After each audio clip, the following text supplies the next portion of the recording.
UFC 295, Prochazka versus Pereira.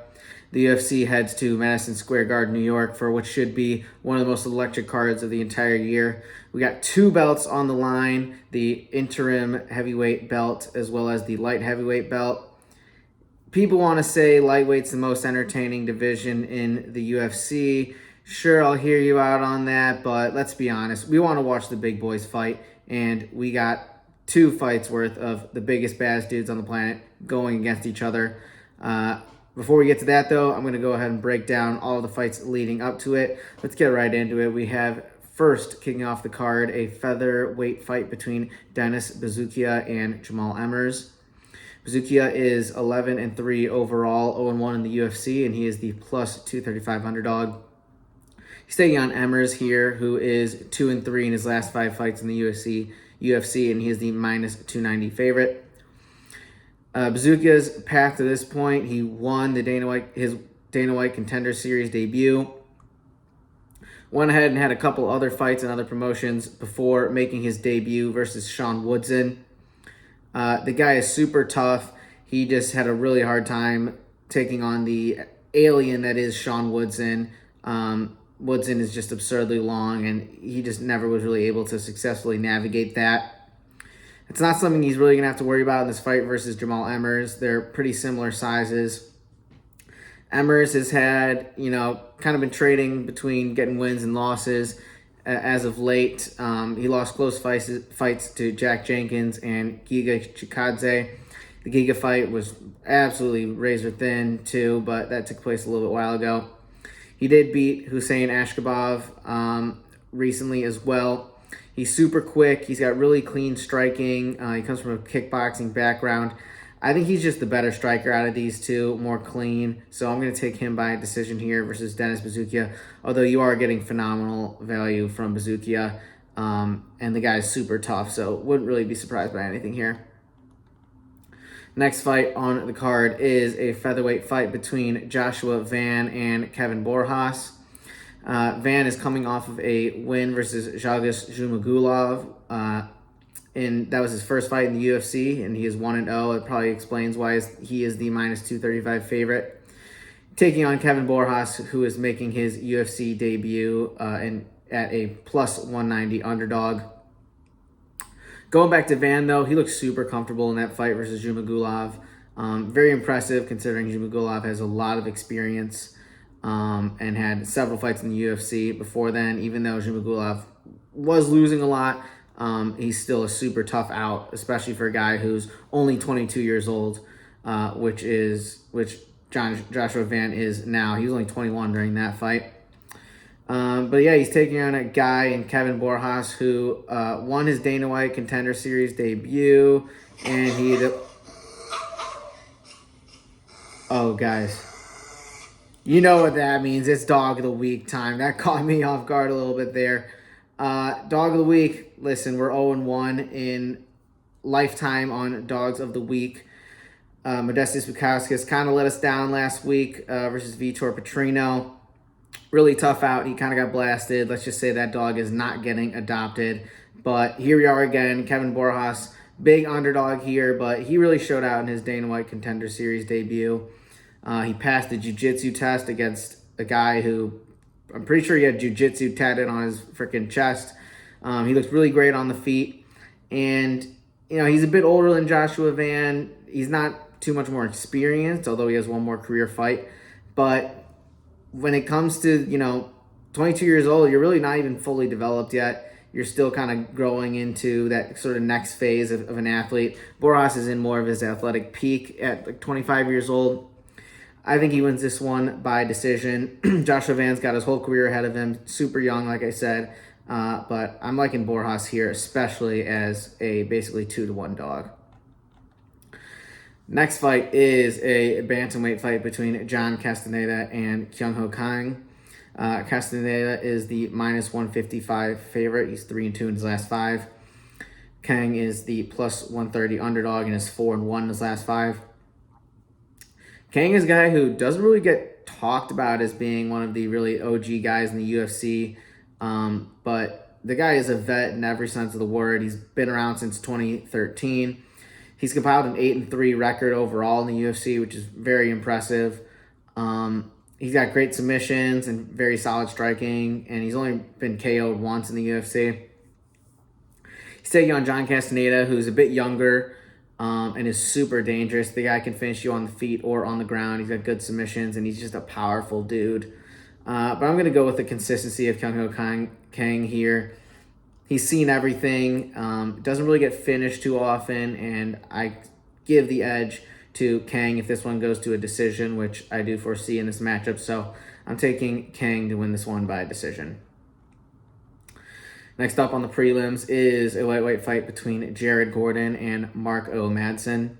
Gordon is 2-2-1 in his last 5 fights, and he is the -180 favorite here. Madison is 4-1 in his last 5, and he's the +150 underdog. Gordon, where do we even start? He's had a pretty whack last 2 fights.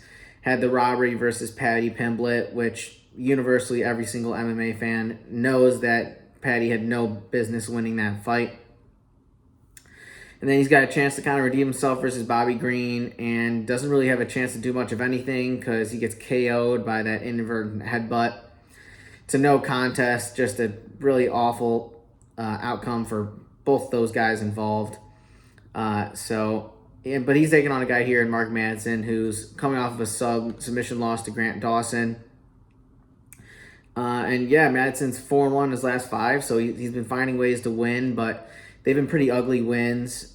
He's got a lot of power in his hands, and he's got that Olympic Greco-Roman background, so he's pretty solid in the grappling department, but I've seen his gas tank be a big issue, and it's just kind of been tough for him to put it all together. I think Gordon's the much more well-rounded guy in this fight. This is really, question for me is Jared Gordon just cursed? If some fluky stuff happens in this one, I don't even know what to say. Jared Gordon just might have that kind of luck, but I think he finds his footing here. I think he gets a KO in round 3 in this one. I think he'll have the better gas tank going into the 3rd, and Madison will he'll just sort of outlast Madison and find a finish. We have another lightweight matchup after that between Nazim Sadykhov, and he is taking on Viacheslav Borshchev, Slava Claus, and other as he's known as. Sadykhov is 2-0 in the UFC and is the -135 favorite. Borshchev is the +115 underdog, and he's 2-2 in the UFC. Sadykhov has had an absolutely electric first 2 fights. He had a war with Evan Elder that kind of ended unceremoniously due to a cut, but he really fought very hard in that fight. And then he followed that up with a finish of Terrence McKinney, which is super impressive considering McKinney's that dude. He's one of the most dangerous guys at 155, and a guy who I still think is as high of a ceiling as just about anyone in that division. Borshchev, his opponent, on the other hand, is really as good of a striker as anyone in the division. He's had some crazy body shot KOs. He knows how to switch it up. If this is a stand-up fight, I think he wins it 10 times out of 10, but he does have very poor wrestling. I know Uriah Faber said in an interview that Borshchev came to him from Russia and said he had absolutely zero wrestling whatsoever, never even considered doing it prior to his entrance into the MMA world. So Sadykhov really just seems like the more logical play here because he really has such a big advantage there. This feels like a fight where the UFC matchmakers are like, listen, Slava, you're electric, but you got to learn how to grapple. So I think they're really giving him the grappling test with Sadykhov here, and I think Sadykhov finds a way to use that to his advantage and win this one by a decision. Nothing would surprise me, though. Borshchev, all he really needs is one punch. The next fight is yet another lightweight fight between Mateusz Rebecki, and he is taking on Roosevelt Roberts. Rebecki is the -700 favorite in this one, and Roberts is the +500 underdog here. Rebecki is 2-0 in the UFC, and Roberts is 4-3 overall in the UFC. I'm super high on Rebecki as a prospect. He's 18-1 overall, so the dude really just did not lose much at all He's super strong. I mean, the guy's kind of a gorilla. He's compact as heck. He's just a violent dude, but he is pretty short, and we've seen him get hit a decent amount. I mean, he's pretty much dominated Radjabov and Nick Fury in those 2 fights, but I have seen some concerns with him getting hit, and I think some of that kind of stems with him just being a really much smaller guy. I thought he'd dominate Nuruyo Aliyev, like the Mountain Eagle guy from Tajikistan, who he was originally matched up with. And I honestly liked his odds a lot better in that fight, even though he was only a 2-1 favorite or so. Just because, dude, Roosevelt Roberts got that one-punch power, and he's going to have that long reach. So I definitely think a Roosevelt KO is a bit live, and you're getting ridiculous odds on it. That being said, I think Roberts has lost to worse guys than Rebecki before, and he's taking it on short notice. So I'm taking Rebecki by KO here. Although I will admit that Roberts by KO could be a bit of a sprinkle.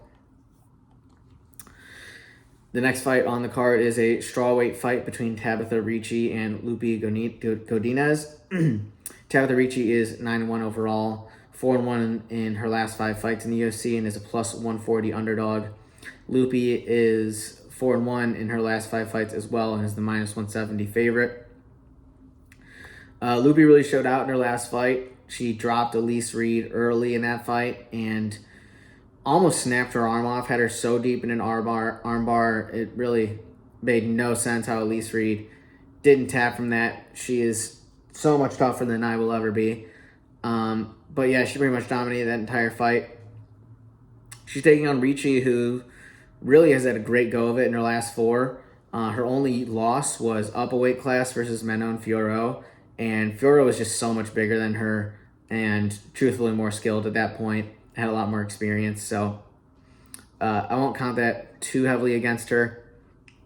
Ricci definitely has good grappling, but she's a bit stiff on the feet, and I think that's going to be the biggest advantage for Lupi here. I think Lupi wins this one by decision and just sort of wins most of the exchanges on the feet to get this one on the cards. Next up is a flyweight fight between Steve Erceg and Alessandro Costa. Erceg is 1-1 in the UFC, 10-1 overall, and is the minus 185 favorite. Costa is also 1-1 in the UFC, and he is the plus 155 underdog. Erceg is coming off a very impressive win over David Dvorak. I did pick him in that fight as a pretty sizable underdog. I liked his chances versus Dvorak, and Dvorak was coming off of a knee injury somewhat recently to that fight. So that was a great snipe. He was sort of the original dog of the week back then. The guy's really long for a flyweight, and he has great leg kicks and solid striking. And then he just has a habit of climbing onto people's backs and finding just cheeky submissions. So he's super impressive. One of the better prospects out of Australia in recent memory. He's taking on Costa, who had his debut versus Amir Albazi. Super tough draw for your first UFC fight. Hung pretty tough, but pretty much was never in control in that fight and ended up getting KO'd in the third round by his sweet uppercut. Was able to bounce back versus Jimmy Flick and find a KO of his own. I could definitely see his power giving Erceg trouble. The guy is super compact and just throws nukes. But I think Erceg's length here is going to give him a big advantage. I think he's going to be very weary of what Costa is doing, and he's going to know how to kind of neutralize that using that reach advantage. And I think eventually he finds a submission versus Costa, who might have to sell out to get close to Erceg and might end up getting caught for it. Our next fight, which I believe is the first fight of the main card, is Diego Lopes taking on Pat Sabatini. Lopes is 1-1 in the UFC and is the plus 105 underdog. Sabatini is 4-1 in his last 5 fights and is the minus 125 favorite. Diego Lopes has kind of been one of the darlings of the MMA community after he took Evloev on short notice and really hung in there the entire fight. I'm pretty sure I recall him almost getting a submission over Evloev. The dude's really unpredictable and has brilliant submissions, and he really has a chance to finish anyone you put in front of him. He did lose that Evloev fight, but his next fight in the UFC, he did find a submission versus Gavin Tucker. And he's taking on another submission guy in Pat Sabatini. Both these guys have 12 career subs. I'm not going to lie to you and pretend like I know enough about jiu-jitsu to tell you who's the better grappler of these two. I mean, yeah, someone might say Brazilian versus American. Let's go with the Brazilian. I don't know. I'm looking mostly at Pat Sabatini's resume and what he's been able to do against UFC caliber guys. And that's what's going to give him the edge for me in this fight. So I'm going to take him by decision. Neither guy has ever been submitted themselves. So I see Pat Sabatini just winning this one with control time. Although Lopes could definitely make it interesting on the feet. Sabatini has gotten dropped a bit as of late. Our next fight, which is super electric, is Matt Frevola taking on Benoit Saint-Denis. Frevola is the plus 195 underdog. He's 3-2 in his last 5 fights. Saint-Denis is 4-1 in his last 5 fights, and he's the minus 240 favorite. This is a super fun matchup. Both these guys ex-armed forces. Frevola, of course, in the U.S. I forget if he was a Marine or what it was. Saint-Denis, he's, rumor has it he was like a French spec ops guy. Super cool. And both these guys are just absolute savages. I'm sure that you can trace that back to their military backgrounds as well. Both these guys are streaking as of late. Frevola's on a 3-fight streak. Most recently had a win over Drew Dober, where he was kind of a similar underdog in that fight. I'm definitely getting a bit of deja vu from that, where people were predicting a brawl, and anything really goes in that fight. And I think as far as brawling is concerned, Frevola is not the guy you want to get in there and do that against. He can find your chin and put you out real quick. I think Saint-Denis, he does have a habit of kind of finding himself in brawls, but as of late versus Moises and Bonfim, he's just been slaughtering the Brazilians and showcasing his grappling in those 2 fights. So I'm liking the complete skill set he's bringing in this fight. I think he finds a KO over Matt Frevola on the ground. I think he's able to take him down and win this one with ground and pound, but those odds on Frevola are very enticing. I'd be lying to you if I said they weren't, because all it takes is one. But I do think Benoit Saint-Denis wins this fight more often than he loses. Next fight in the main card is a strawweight fight between Jessica Andrade and Mackenzie Dern. Andrade, 24-12 overall. She's the plus 170 underdog, taking on Mackenzie Dern, who is the minus 200 favorite. Mackenzie Dern's coming off of a win over Angela Hill. She lost her previous fight before that, I believe, to Marina Rodriguez. Let's see if we can confirm that super quick. But she's taking on Andrade, who, let's be honest, she's looked not so great in her last 3 fights. Pretty much been getting dominated every second of those fights. She got outstruck in all those fights. Yan Xiaonan pretty much put her out. This is just not the Andrade we've seen of old. 3-fight skid is just super concerning, and she just hasn't looked like her old explosive, dominant self. This seems like a good opportunity for Mackenzie Dern to showcase her grappling. I think she finds a submission in this one. Everyone knows what she's trying to do. It's just a question of, can you stop it? And the Andrade that we've seen of late, I don't really see being able to stop it. So Dern by submission is going to be the pick there. And then we have our co-main event. It is the fight for the interim heavyweight championship. It is Sergey Pavlovich, 18-1 overall, 5-0 in his last 5. And this fight's pretty much a pick-em. He's taking on Tom Aspinall, who is 4-1 in his last 5 fights, 13-3 overall. Of course, that one from Tom Aspinall was it was a fluke. He tore his ACL. You can't take anything away from that fight versus Curtis Blades. But, man, I don't know about you guys. This feels like the fight between the two best heavyweights in the world for me. John Jones, greatest fighter who ever lived. Stipe, probably the greatest heavyweight who's ever lived, especially in the UFC. But at this point in time, these are the two baddest dudes on the planet. They're big, they're scary. They have some of the shortest fight times in the UFC, if not the shortest. Pavlovich on one hand, people want to compare him to Francis Ngannou. I see where people get that, but I do think they're different.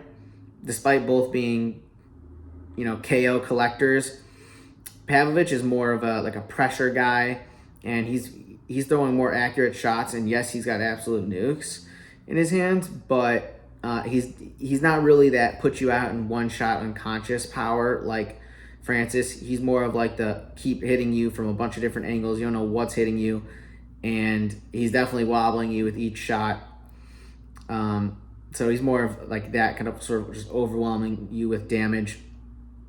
Really, if you go back and watch this fight versus Tai Tuivasa, I don't know if anybody has gotten beat that bad in that short of time as Tuivasa. I mean, the guy's face was unrecognizable, and all it took was a minute in there with Pavlovich. Pavlov's got that 84-inch reach. They've got that freakish gorilla arm type build. I think he's got one of the highest ape indexes. I love referencing that because I just think it's a super funny, thing right there, ape index. But yeah, the guy's arms are like way longer than his torso. And he's going to have the big reach advantage in this one versus Aspinall, which I think is significant. Aspinall, on the other hand, I think he's got the quickest hands of any heavyweight just about I've ever seen in the UFC. The dude, if you're throwing a shot at the same time as him, his is landing first. And we've seen that time and again. It happened versus Tybura. All it took was one shot and Tybura was on his butt. And he's got a lot of power. The weights are pretty much negligible. They're both like hovering around 260. Aspinall is a little bit taller, but like I said, Pavlovich has that reach advantage. The big question mark in this one, would be that ACL of Aspinall, but man, I feel like he kind of erased any doubt about that in the Tybura fight.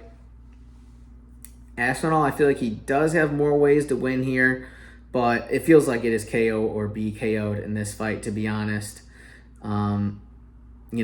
Yes, we've gotten duped very recently by like Gelton Almeida, who we all thought the finish was just inevitable. But no, this fight, I'd be shocked if this goes past 2 rounds. How do these two guys really, I don't know if I've ever seen somebody feel more inevitable, a la Thanos, than Tom Aspinall. It just feels like as soon as this guy, you saw him in London, you're like, this guy, it's just a matter of time with him. It's just a matter of time. Well, now it's his time. I'm picking him to win this one by KO. I think he's got the quicker hands. We saw Pavlovich get hit by Curtis Blades. He handled it real well. People are saying, Aspinall sounds scared of Pavlovich, all this nonsense. I don't see it. Like he even said, sometimes fear can be a good motivator. All it takes is one in this matchup. If Pavlovich finds the mark before Aspinall, it could be good night for Aspinall, but it just feels like it's Big Tom's time here. So Aspinall by KO is going to be the pick. Will John or Stipe fight the winner of this fight? I highly doubt it. I feel like the winner of that fight is going to retire, as well as the loser, to be honest. So it's unfortunate we might never see one of these guys. We might never get that passing of the guard moment. But make no mistake about it, this is for the baddest man on the planet, in my opinion. And then finally, wrapping up this absolute gift of a card, we have a light heavyweight championship bout between Yuri Prochazka and Alex Pereira. Prochazka, 29-3-1 overall, 3-0 in the UFC.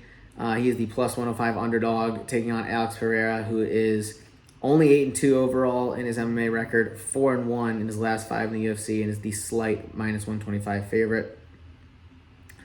And both of you guys have had incredible routes to the UFC at this point. Yuri, he came up in the Czech Republic, kind of a unique starting point for UFC. You don't see a lot of Czech guys make it this far. His career takes him to Rizin in Japan, where he's fighting multiple times in a night at times, and in like 10-minute round fights. Really just unconventional background for MMA. You don't really see too many of those Rizin guys make their way to the UFC. Then you have Pereira, on the other hand, coming from nothing, really just kind of discovering out of nowhere that the guy's got freakish, unteachable power in his hands. Makes his way to the boxing and the kickboxing world, and his talent just takes him so far. He wins belts. He goes, obviously, wins the middleweight championship in only like 4 fights in the UFC, and it only took Prochazka 3 fights to win his belt. This matchup is just absolutely unbelievable. I'm so happy that we're getting it here.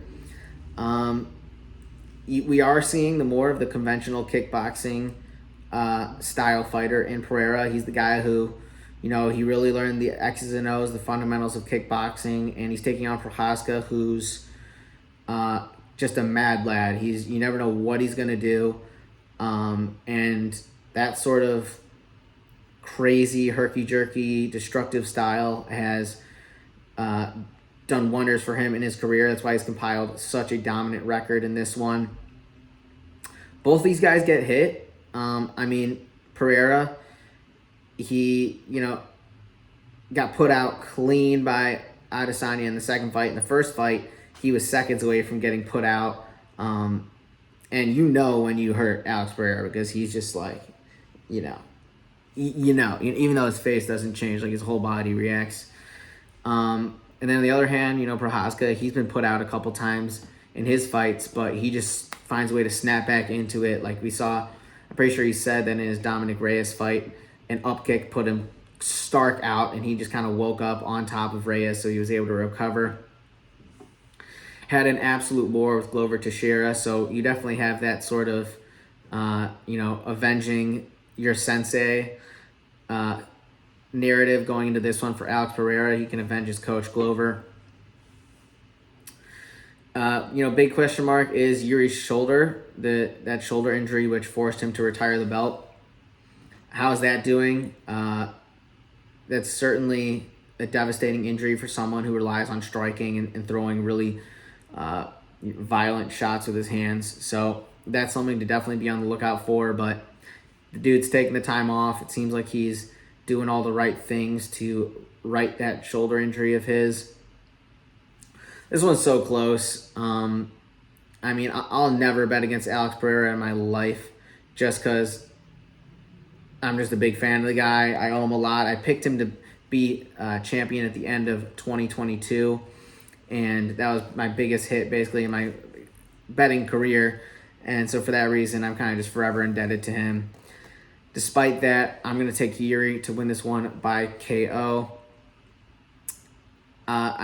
While I can see Pereira sort of lulling Prochazka in and hitting him with a left hook out of nowhere that he's just not prepared for, similar to what he did with Sean Strickland, I could definitely see that playing out. But I don't know, dude. I just think Prochazka is so violent, just so good at pressuring, and I think he's got the better chin. If he can get hit pretty hard, but it seems like he just kind of pops back up, and I don't know how sustainable that is, but so far, he's sort of been able to get by on that, and I just see his pressure being too much for Pereira. If this is a kickboxing fight, we had the big gloves on, I'd give Pereira the nod for sure, but Prochazka, this guy was just built for this sport. It's just plain as that. They're both long, they're both slender, but they're both absolutely destructive. I think the power difference is pretty negligible. All it takes is one from either guy, but I'm kind of liking the awkward, unpredictable style of Yuri Prochazka in this one versus Alex Pereira. So him by KO is going to be the pick. And with that is the breakdown. Man, there's so much on the line tomorrow. I absolutely cannot wait. Hope you all watching have a wonderful time watching the card. And with that, like and subscribe. We'll catch you on the next one. Happy betting, happy watching. Peace.